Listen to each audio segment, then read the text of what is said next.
Alright guys, let's get into it for today. What I wanted to talk about in this video is something very dear and very close to my heart, and that is what yoga truly is and what most modern yogis know it as. So right now yoga is completely taking over the West, as we've known. It's been happening for really the last 100 years, but now there's yoga studios popping up everywhere, there's yoga teachers popping up everywhere. And a lot of yoga has become very modern and it's very fitness orientated. And if you ask probably about 70% of the people doing yoga today, and that's not just traditional yoga, that's, modern yoga, 70% of them don't even know where the word comes from or what it means. This physical movement that we do out here in the West that we call yoga is actually 1/8 of the full system of yoga. And it's the part that we call in Sanskrit asana. So if you've been to a yoga class and you hear the words uttanasana, dandasana, trikonasana, they all end in the word asana, which means posture. So this video is about all the 8 different parts that combine and make up the full system of yoga, the traditional, ancient, sacred system of yoga. First of all, very quickly, what is the word yoga? Where does it come from? It comes from the word yog. In Sanskrit, to yog means to unite. And obviously in yoga we're talking about the uniting of the body, of the mind, and of the soul, of the spirit. So why don't we get right into it, and hopefully this will be informational to everybody and it will kind of shed some light on what yoga really is versus what a lot of us think it is. So these are the 8 limbs. Limb number 1, yamas. The yamas are your moral conduct, they're guidelines. And there's 5 of them. And these 5 guidelines are non-violence, non-stealing, non-greed, non-wasting vital energies,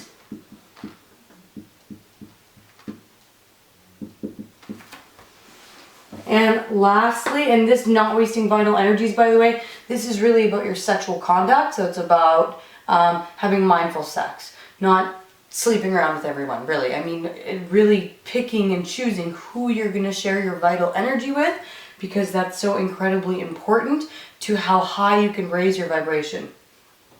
Lastly, big one over here, truth.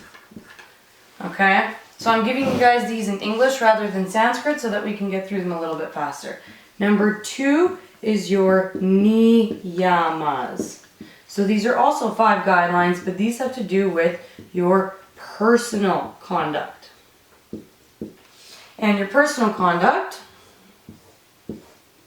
we have cleanliness,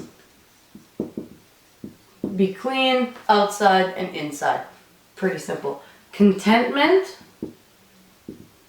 This means, can you be okay with everything that happens?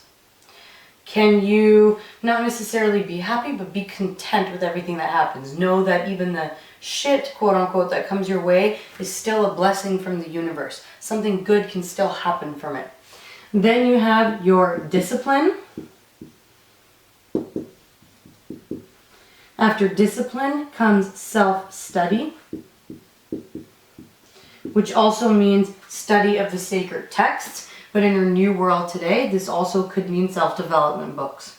Okay? And then finally, the last one, another big one over here to end off with, is surrender.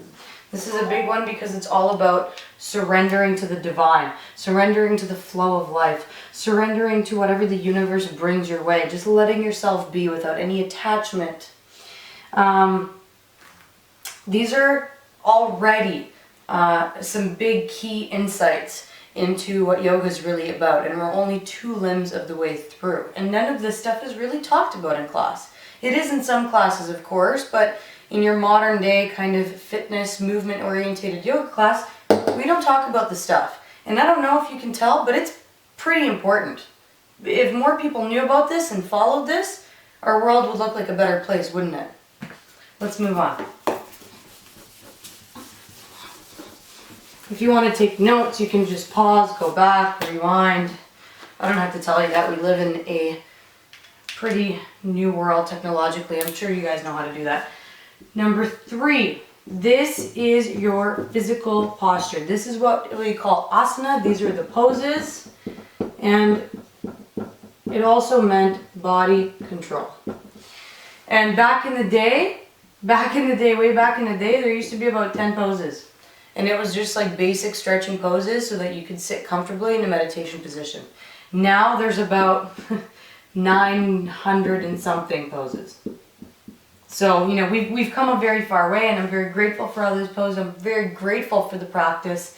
I love the physical practice. But we have a tendency to think that this is it, when really, as you can tell, it's one tiny little part of it. After the physical practice, then we come into something called pranayama. And you guys have probably heard the word prana before. Prana means life force. There's lots of companies that have adopted the word prana. Pranayama is moving energy, moving prana through your body by the use of breath. So this is where you have breath work. And this is where we have all the different breathing practices, which we do teach in some traditional and modern classes. We do a little bit of breath work, but we don't go deeply into it.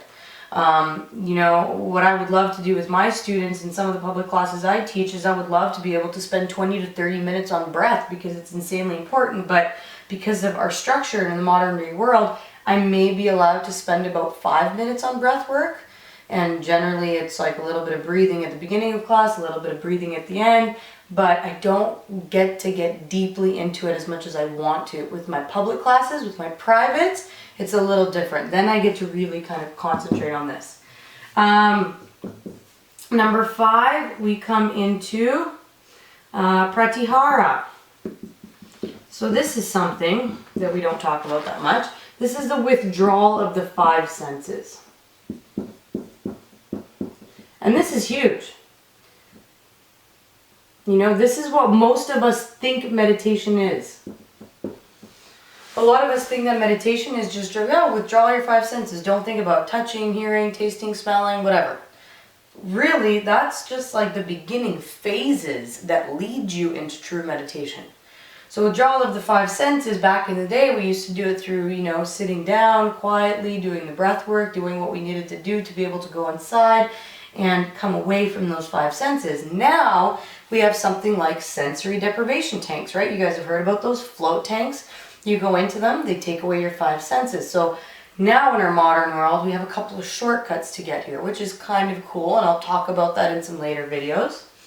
Number 6, we have dharana. And this is what we call one pointed focus. A lot of us think that this is easy and that we can do it, but if you really study your mind and if you really see what it does, it jumps from point to point to point to point to point to point. Even as I'm talking to you guys right now, I'm actually going in and out of different points that I'm focusing on in my mind.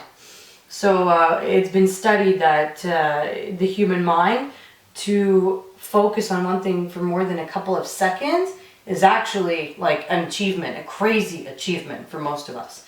So this is huge. Once you finally get to this place when you can keep a one-pointed focus for a longer period of time, and by longer, like I literally mean more than a couple of seconds, that's amazing when we can do that, then we can get into something called true meditation, which is a practice called dhyana. And this is true meditation. This is, for example, meditation. Excuse the spelling. This is just kind of to give you an idea.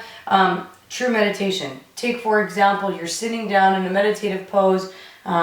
you've done your breath work, you've drawn yourself from the five senses, you finally are able to keep a one-pointed focus on something, and then bam, all of a sudden, you start getting these thoughts in your head like, where am I?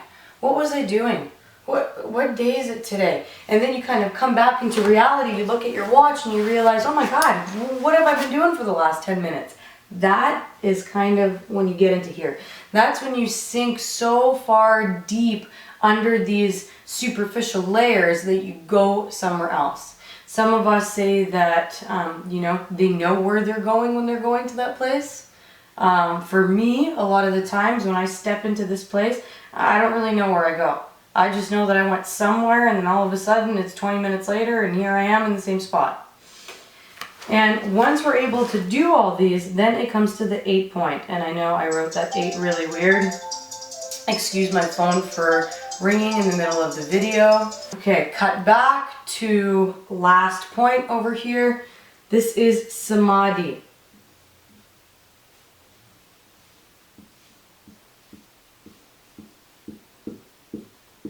And this last little limb here, which is really an encompassing of all of them, is, some people call it enlightenment, some people call it bliss.